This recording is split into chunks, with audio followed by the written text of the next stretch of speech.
আল্লাহ তাকে 100 শহীদের সওয়াব দান করবেন।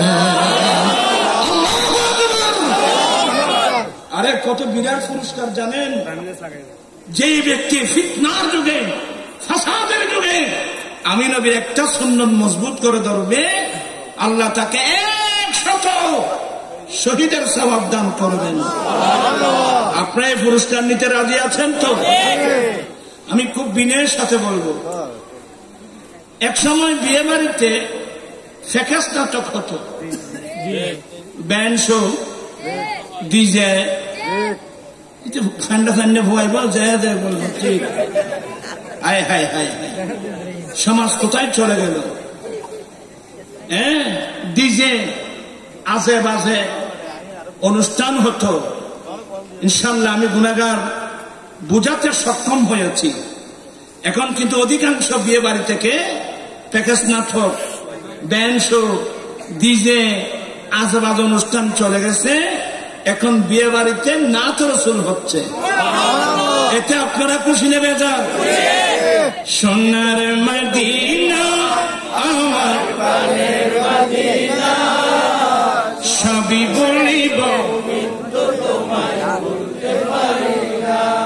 আপনাদের আওয়াজটা কিন্তু ছোট হয়ে গেছে, আসলে রাত দেশে হচ্ছে তো।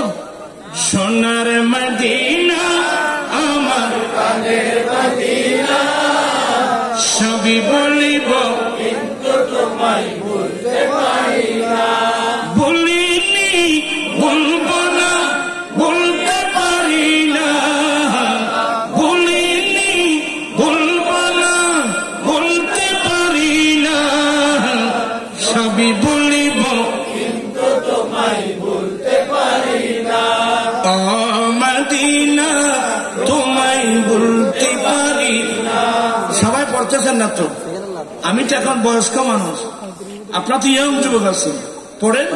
ও মদিনা তোমায় বলতে পারি না। কি খারাপ লাগতেছে? ভালো লাগতেছে না? ও মদিনা তোমায় বলতে পারি না। কি করে বলবো তোমায়, বলো না বলো না। তোমারই বুকে শুয়ে আছে যে জোনা, যাকে সৃষ্টি না করিলে আমার বানা কিছুই সৃষ্টি করত না। ঠিক কিনা রে বাবা? আমরা মদিনাকে বলবো না, মানে আমরা মদিনাওয়ালা রসুলকে আমরা বলবো না। আমরা আমার নবীর সুন্নাত মোতাবেক চলতে চাই তো? যদি চলতে পারি আমাদের জীবন হবে সার্থক। কথা বুঝতেছেন? আমি দুই একটা কথা বলবো।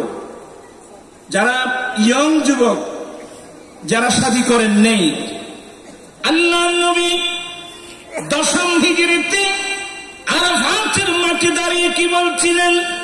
হে আমার পুরুষ উম্মত, তোমাদের উপর তোমাদের স্ত্রীদের কতগুলো অধিকার আছে। 1 নম্বর অধিকার হলো আখাযতুমুহুন্না বিআমানিল্লাহ। তোমার স্ত্রী এটা তোমার দাসী নয়, এটা তোমার বাঁধি নয়, এটা আল্লাহর দেওয়া একটা আমানত। আল্লাহু আকবার। মেয়েদেরকে কত বড় সম্মান দিলেন আমার রাসূল। এই আমার উম্মত, পুরুষ উম্মত, তোমাদের উপর তোমাদের স্ত্রীদের হক হলো, 1 নম্বর হক হলো আখাযতুমুহুন্না বিআমানিল্লাহ। তোমার স্ত্রী এটা আল্লাহর আমানতে নিয়েছো, এটা তোমার দাসী নয়, এটা তোমার বাঁধি নয়, এটা আল্লাহর দেওয়া একটা আমানত। বেয়াদবি মাপ চাই নিচ্ছি, নবীর হাদিস বলতে হবে। ওয়াস্তাহানান্তুম ওয়াস্তাহানান্তুম ফুরুজাহুন্না বিকালিমাতিল্লাহ। এ আমার উম্মত, তোমার স্ত্রীর লজ্জাস্থান ব্যবহার করা তোমার জন্য হালাল করা হয়েছে আব্দের মাধ্যমে। 2 নম্বর, স্ত্রীকে মোহর দিতে হবে। তৃতীয় নম্বর, স্ত্রীকে রাখার জন্য ঘর দিতে হবে, স্ত্রীর পোশাক দিতে হবে, স্ত্রীর খোরাক দিতে হবে। কিবা কোন ধরনের? আমার নবী বলেন একেবারে উন্নত মানের না, একেবারে নিম্নমানের না, মধ্যম পন্থায়। উচ্চস্বরে বলুন সুবহানাল্লাহ। বিরক্ত হচ্ছেন? স্ত্রীর মোহর দিতে হবে। এখন তো আমরা স্ত্রীর মোহর দিই, ওই খামিনে লেখে 10 লাখ 1 টাকা, 20 লাখ 1 টাকা, 30 লাখ 1 টাকা খামিনে লেখে। ওই উপস্থিত যে স্বর্ণগুলো দেওয়া হয় এগুলো শুধু মোহর উসুল দেওয়া হয়। বাকি টাকাগুলো যে এখানে কয়জন আছেন যে আপনি আপনার স্ত্রীর টাকাগুলো পেমেন্ট করেছেন? ওই শুধু কাগজে লেখছেন। এগুলো দুঃখবাদী ছাড়া আর কিছুই না। আজকাল চার দোকানে লিখে দেয়, সাইনবোর্ড দেয়, বাকি চাহিয়া, বাকি চাহিয়া। এটা একটা চার দাম কত? 10 টাকার চা যদি বাকি চায় সদাগর লজ্জা পায়। এ 10 লাখ টাকার বিবি এ বাইক গেলে গেলে গেলে ভাই হু। আমি আমার ছেলেদেরকে বলবো, ভাইদেরকে বলবো, যা তৌফিক আছে আর এত লম্বা মোহরানা ধারণ করার কোন দরকার নেই। এগুলো লৌকিকতা, এগুলো লোক দেখান। মোহরানা মধ্যম পন্থা।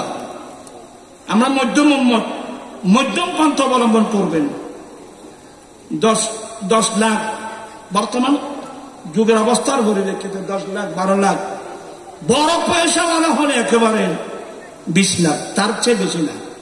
আর এখানে আপনি খেয়াল রাখতে হবে আমার দয়াল নবীর মোহরানা কত ছিল। আসলে ওইদিকে তো আমাদের কোনো খেয়ালই নেই। আমরা আসলে নবীর অনুসরণ করি না। হ্যাঁ, আমি খুব বিনয়ের সাথে বলবো সমাজটা ঠিক করুন। এবার বলবো মা বোনদেরকে বলছি, আমার দয়াল নবী আরফাতের মাটি কি বলছিলেন? এই মহিলার দল তোমাদের উপর তোমাদের স্বামীর কতগুলো অধিকার আছে। কি রাগ করছেন বোধ আপনারা? আপনারা রাগ করলে আমি বলবো তোমাদের উপর তোমাদের স্বামীর অনেক অধিকার আছে। কতগুলো অধিকার আছে? 1 নম্বর অধিকার কি? স্ত্রীর উপর স্বামীর 1 নম্বর অধিকার কি? বর্তমান যুগের অধিকাংশ মেয়েরা কিন্তু জানে না। আমি আমার রাবণদেরকে বলছি, আমার দয়াল নবীর বাণী শোনাচ্ছি। আমার নবী সেদিন বলছেন আরফাতের মাঠে দাঁড়িয়ে, এই মহিলার দল তোমাদের উপর তোমাদের স্বামীর 1 নম্বর অধিকার।